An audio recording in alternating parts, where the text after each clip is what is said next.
కర్నూలు జిల్లా పత్తికొండ పర్యటనలో మంత్రి నారా లోకేష్ కీలక వ్యాఖ్యలు చేశారు. హోసూర్ దగ్గర Tata power renewable energy limited company ప్రాజెక్టుల శంకుస్థాపనలో పాల్గొన్నారు. కర్నూలుకు 90 రోజుల్లో హైకోర్టు బెంచ్ తీసుకొస్తామని ప్రకటించారు. పాదయాత్రలో ఇచ్చిన హామీలన్నీ నెరవేరుస్తామని స్పష్టం చేశారు. అయితే కొందరు అభివృద్ధిని అడ్డుకోవాలని చూస్తున్నారని నారా లోకేష్ ఆరోపించారు. ప్రాజెక్టుల విషయంలో రైతులను రెచ్చగొడుతున్నారని, వారి పట్ల అప్రమత్తంగా ఉండాలన్నారు మంత్రి. యువగలం పాదయాత్రకు వచ్చినప్పుడు కరెక్ట్ గా కర్నూలు పట్టణంలో కొంతమంది లాయర్లు, అడ్వకేట్లు కలిశారు.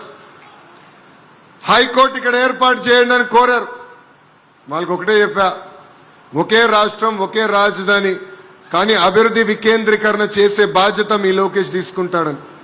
ఆనాడు నేను హామీ ఇచ్చా, కర్నూలుకి హైకోర్టు బెంచ్ తీసుకొచ్చే బాధ్యత మీ లోకేష్ తీసుకుంటాడని. 90 రోజుల్లో కర్నూలుకి హైకోర్టు బెంచ్ తీసుకొచ్చే బాధ్యత నేను తీసుకుంటున్నానని ఈ సభాముఖ కర్నూలు ప్రజలందరికీ నేను తెలియజేస్తున్నా. ఆనాడు పాదయాత్రలు ఇచ్చిన ప్రతి హామీని గుర్తుపెట్టుకున్నా, ప్రతి హామీ నేను బుక్ లో రాసుకున్నా.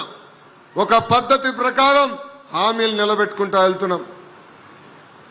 ఈరోజు టాటా లాంటి పెద్ద సంస్థ మన ప్రాంతానికి వచ్చింది. కావాలని ప్రతిపక్షంలో ఉన్న కొంతమంది నాయకులు మన మధ్యలో చిచ్చు పెట్టడానికి ప్రయత్నిస్తున్నారు, మన్ని రెచ్చగొట్టడానికి ప్రయత్నిస్తున్నారు, పరిశ్రమలు రాకుండా చేయడానికి ప్రయత్నిస్తున్నారు. దయచేసి ఇక్కడున్న రైతులందరూ నేను కోరేది అప్రమత్తంగా ఉండండి.